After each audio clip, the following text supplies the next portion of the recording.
In this video, we're going to explore 3 ENFP contradictions, which perhaps on the surface don't make a lot of sense, but as we dive into it, will all come together. Now, if you're new to the channel, my name is Dan, this is Dreams Around the World, and my mission is to help you become the best version of yourself, all while creating the most awesome life possible for you and those you love. So do consider hitting that subscribe button. So the first thing about us ENFPs is we kind of hate rules. We hate structure. We tend to be the people who, as a kid, would ask the teacher, why? Why? Why?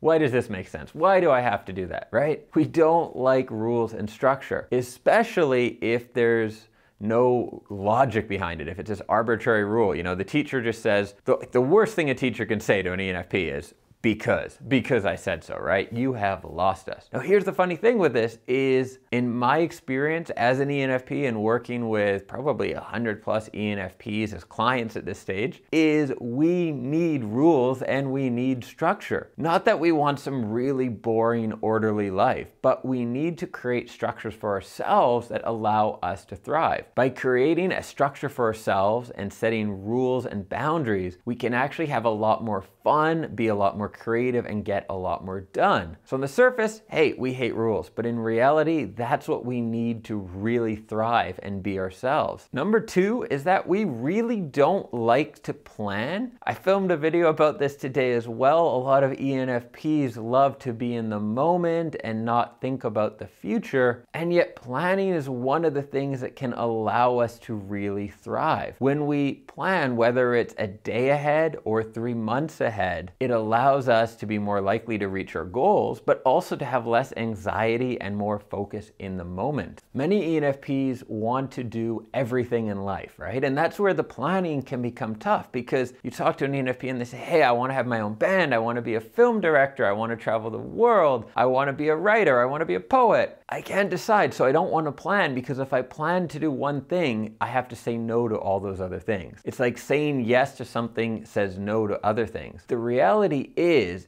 by not saying yes to anything, we actually often end up saying no to everything. So instead of avoiding planning and committing, if we actually get really good at it, then we can make time to do all those different things. So the ENFP who really embraces planning and gets good at it and gets good at making commitments can be a writer and a musician and an actor and a director and do all these different things because they plan and they set up like a long-term plan, how to break up their time, how to accomplish those goals. And number 3, us ENFPs, we often want to make things better. We want to change the world for the best, and yet sometimes end up being the ones to totally destroy it and ruin everything.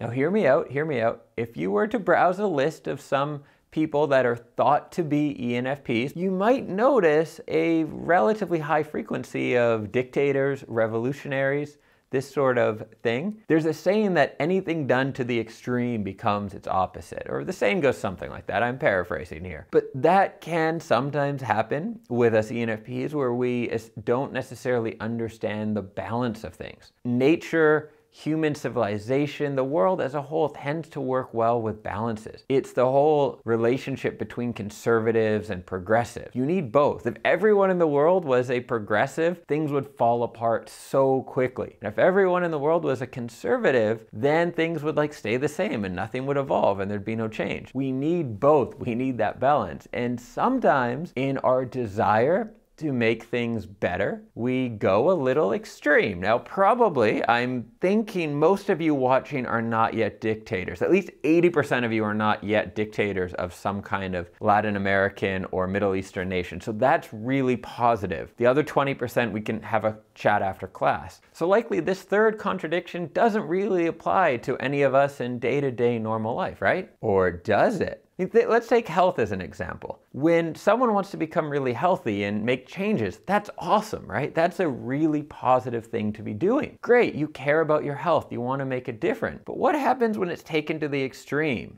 Maybe things like natural health, which starts off as eating more vegetables and being healthier, becomes a raw food diet, which I don't want to be the bearer of bad news, but is not really healthy for you in the long run. Or the desire to really care about your baby and have your baby be the healthiest baby ever becomes a measles outbreak because no one's taking vaccines anymore. Of course, this is all hypothetical. None of this stuff has ever become crazy trends promoted by people who have an extreme belief in this subject, even though they're scientifically invalid, but yet their passion and ability to persuade others, which is completely not an ENFP thing, somehow persuades millions of people to take on these movements. That, of course, this is all hypothetical. None of that has happened, but something to think about. And of course, if you're new to the channel, consider hitting that subscribe button, hitting the bell. I publish new videos every week on how to become your best self. Thank you for watching. Thank you for your support, and I will catch you below in the comments.